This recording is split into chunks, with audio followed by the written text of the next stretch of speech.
and I'm an alcoholic and addict in recovery. And today I'm starting the book Living Sober, published by Alcoholics Anonymous World Services. And this is a book about, as it says, living sober.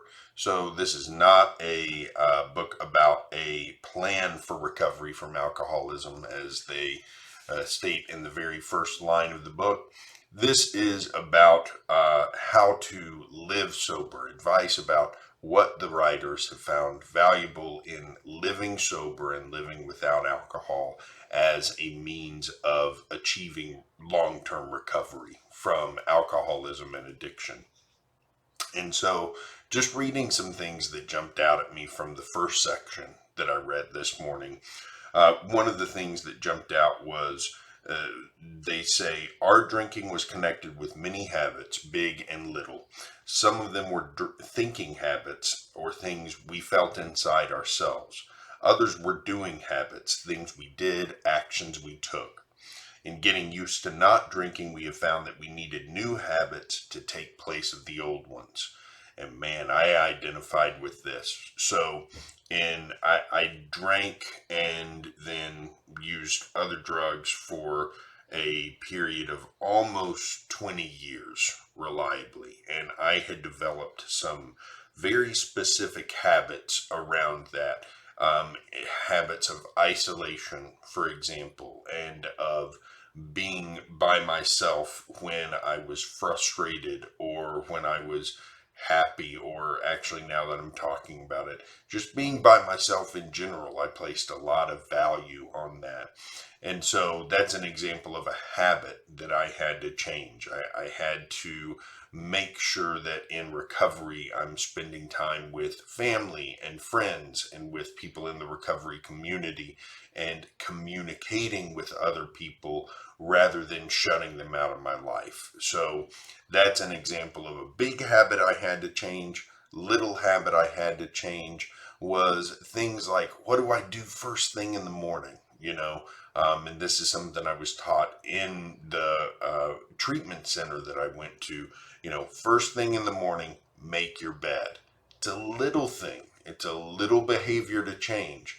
But by doing that one thing, very first thing in the morning, finding something you can accomplish and something that helps to organize your life, helps to tidy your life a little bit, it actually makes a difference, and it starts to direct our behavior in a different way than the selfish, self-centered behavior that we used to have when we were in our addictions.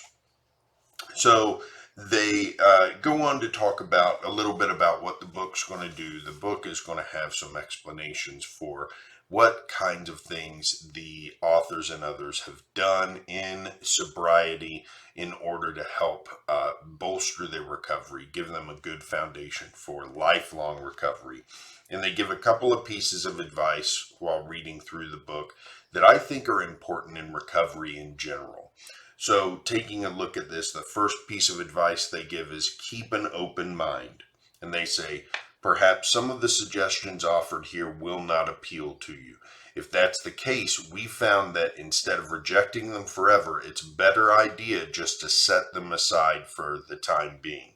I think this is a really important notion for anybody entering recovery and for life in general. In my addiction, I was very used to judging things, making snap judgment about things, placing them in immediate categories of like, don't like, will do, won't do. Very black and white about the way that I categorized life and the choices that were presented to me. So I really like the idea of keeping an open mind and also not necessarily placing an immediate judgment on things that you don't like, but instead saying, okay, well, I'm going to just put that on the shelf for a little bit, reapproach it later, see if it looks more attractive once I've got a slightly different perspective. It's important in recovery. Don't ever shut other people's ideas out of your life. If you don't like them in the beginning, that's okay, but it's also okay just to set them aside and look at them again later and see if anything's changed. So They go on to say something else that I found pretty interesting. There is no prescribed AA right or wrong way. Each of us uses what is best for himself or herself without closing the door on other kinds of help we may find valuable at another time. And each of us tries to respect others' rights to do things differently. A very important idea for me in recovery. In my early recovery, I felt that I knew what was the right way to do things. I also felt like the way I'd been taught was the right way to do things because it was working for me. But as I've grown in recovery and have gotten a little bit of sobriety under my belt, and also met a lot of different people using a lot of different methods to stay sober and to enjoy recovery, I've realized the truth of the statement that there is no one path to recovery. There's lots of different paths. And what we want to do is to approach everybody that we meet in recovery with love and compassion and curiosity about what works for them and not judge what they're doing. If there's advice we can offer to our friends, that's a different story. That's not what I'm talking about here. If we see a friend who's going off track, that's not exactly what I'm talking about here. But we need to be open to the fact that there's no one true way to get sober and to stay sober and to build your recovery. There's lots of different ways that work in a lot of different ways based on the individual. So the other piece of advice they give is to use your common sense when considering the suggestions that they make in this book. And they say, we have found that to use plain everyday intelligence in applying these suggestions that follow. The suggestions in this booklet can be misused. So, a lot of advice that you hear in recovery circles can be misused.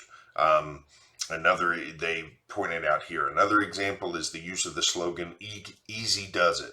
Some of us have found that we could abuse this sensible notion, turning it into an excuse for tardiness, laziness, or rudeness.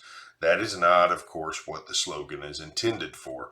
Properly applied, it can be healing. Misapplied, it can hinder our recovery. Some of us would add to it, easy does it, but do it. It is clear that we have to use our intelligence in following any advice. Every method described here needs to be used with good judgment.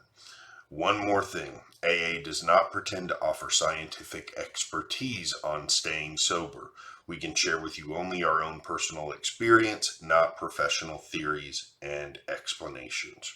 So they close out this section with another comment that really made a lot of sense to me. They say, we have found that for us, recovery began with not drinking, with getting sober and staying completely free of alcohol in any moment and in any form. We've also found that we have to stay away from other mind-changing drugs. We can move toward a full and satisfying life only when we stay sober.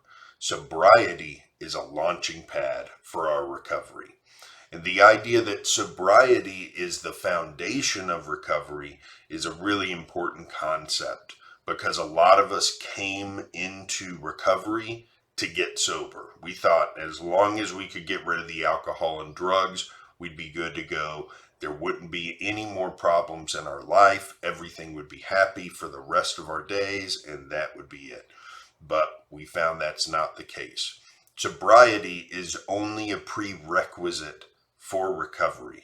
We have to get sober to recover. And that's what the authors are saying here. And that's the most important thing that I've found is that sobriety allows me to recover.